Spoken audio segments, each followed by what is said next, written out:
Hai, Assalamualaikum to Madam Masnia and all my fellow friends.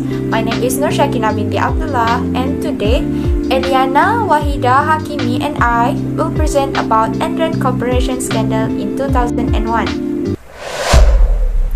Okay, we'll now see the introduction of the company. Enron Corporation was an American energy, commodities, and services company based in Houston, Texas. Enron Corporation founded from a combination of two small companies, which is Les Houston Natural Gas and Internet in 1985 by Kenneth Lay. Before it was declared bankrupt on December 3, 2001, Enron has 29,000 staff and was a major electricity, natural gas, communications, and pulp and paper company with claimed revenues of nearly $101 billion in the year 2000. For 6 consecutive years, Enron Corporation also received award America's Most Innovative Company. The next slide is Enron logo and Enron headquarters. Logo is designed by Paul Rand, used from 1996 to 2001. This was Rand's final major logo before his death in November 1996. 1400 Smith Street, the former headquarters of Enron in downtown Houston, Texas, now occupied by Chevron Corporation. Okay, now we'll see the history of Enron Company. In 1980, new regulation gradually created a market pricing system for natural gas. There is 3 new orders by Federal Energy Regulatory Commission (FERC). One FERC Order 436/1985 provides approval for pipelines that choose to become common carriers transporting gas intrastate. 2 FERC Order 451/1986 deregulates the wellhead. 3 FERC Order 490 April 1988 authorized producers, pipelines, and others to terminate gas sales or purchase without seeking prior FERC approval. As a result of these orders, more than 75% of gas sales are conducted through the spot market, and unprecedented market volatility exists. In 1991 until the year 2000, Enron made a few changes to its business plan. First, Enron invested heavily in overseas assets, specifically energy. Another major shift was the gradual transition of focus from a producer of energy to a company that acted more like an investment firm, sometimes a hedge fund, making profit off the margins of the products it traded. These products were traded through the gas bank concept, now called the Enron Finance Corp and headed by Skilling. Next part is organizational chart of Enron Company. This was the organizational chart of this company, where Kenneth Lay was their founder and CEO, Jeffrey Skilling as president and COO, and 4 more as chief administrative office. 1 Rick Bai, Chief Risk Officer, 2 Rick Causey, Chief Accounting, 3 Jim Derrick, General Counsel, 4 Stephen King, Chief Staff, 5 Mark Koenig, Investor Relations, 6 Mark Metz, Corporate Development, 7 Andy Fastow, CFO, and last one Cliff Baxter, Chief Strategy Officer. That's all from me. Next slide will be presented by Eliana. Hello, my name is Eliana Kasumin from Diploma of Accounting.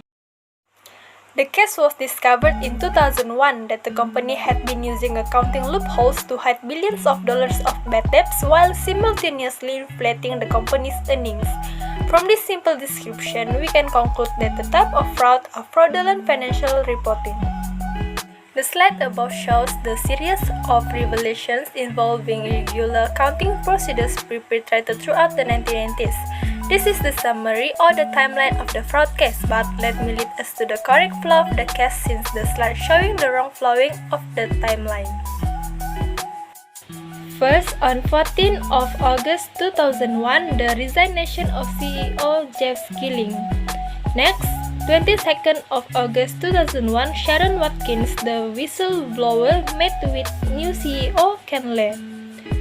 26th of September 2001, the new CEO Ken Lay encouraged the employees to buy stock. Next, on 22nd of October 2001, Enron acknowledged the SEC investigation. On 8th of November 2001, Enron said it worth stated earnings by $600 million since 1997. Next, on 2nd December of 2001, Enron filed for Chapter 11 bankruptcy protection. Last but not least, on 12th of December 2001, congressional hearing began on the largest corporate bankruptcy in US history. So, how was the fraud being done? Enron used variety of deceptive, bewildering, and fraudulent accounting practices and tactics to cover its fraud in reporting Enron's financial information. Special practices and entities were created to mask significant liabilities from Enron's financial statements. These entities made Enron seem more profitable than it actually was and created a dangerous spiral in which each quarter, corporate officers will have to perform more and more financial deception to create the illusion of billions of dollars in profit while the company was actually losing money. This practice increased their stock price to a new level. By the insider information, the executives began to work on trading millions of dollars of Enron stock. And for sure, the only people that didn't know about the offshore accounts that were hiding the losses for the company are the investors. For example, during 1999, when Enron promised to repay Merrill Lynch investment with interest in order to show a profit on its books, the debts and losses were put into entities from offshore that were not included in the company's financial statements.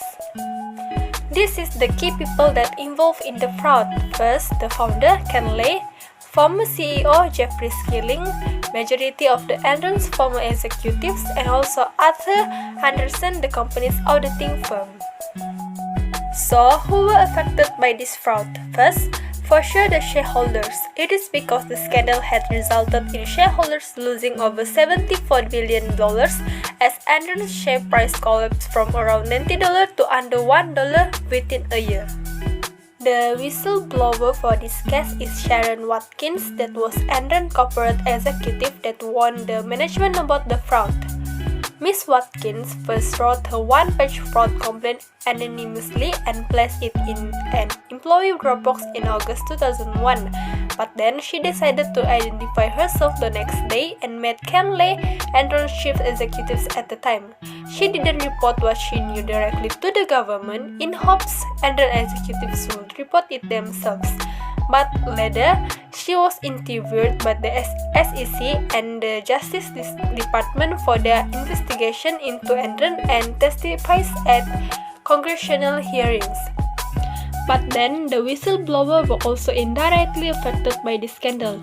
First, her career, and also in one of her interviews, she also said that in the beginning, people would criticize her for her decision.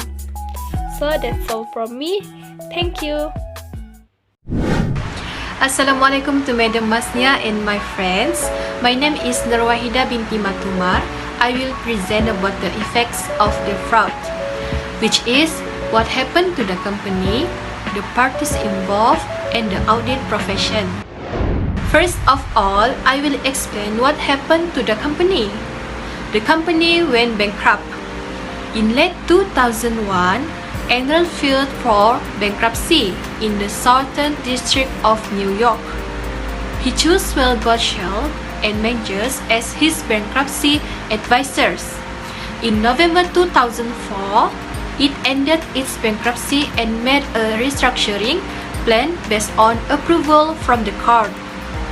Due to the bankruptcy, the new board of directors changed Enron names to Enron Creditors Recovery Corporation and emphasized the restructuring and liquidation of certain Enron's operations and assets prior to bankruptcy. Next, what happened to the parties involved is The fall resulted in Lei and Skilling being convicted of conspiracy, fraud, and insider trading offenses. Lei died before being sentenced. Skilling gets 24 years, 4 months, and a $45 million fine. Fester was sentenced to 6 years in prison. Lopai settled out of court for $31.5 million. Last but not least, what happened to the audit profession? Dissolution. After being found guilty of a criminal offense in the audit, the Enron firm was granted a license to practice as a chartered public accountant in the United States in 2002. In 2005, Arthur Anderson's sentence was overturned unanimously by the United States Supreme Court. Even so, the damage to Anderson's reputation was so great that it never returned as a decent business even on a limited scale. I think that's all from me. Hakimi will proceed to the next point. Thank you. Assalamualaikum, my name is Muhammad Hakimi and I would like to continue to explain conclusion about Enron Corporation scandal. Okay, lesson 1. Good cooperation establishes a structure of reasonable rules to guide the executive decision making and their employer behavior. And lesson 2. A good cooperation report accurately and adequately to its shareholder, its regulator, its supplier and its community. And lastly, a good corporation keeps its employer informed of development that will affect its customer, the marketability of its product and service, and the employer on financial position. Okay, that's all. Thank you. 3, 2, 1, jump!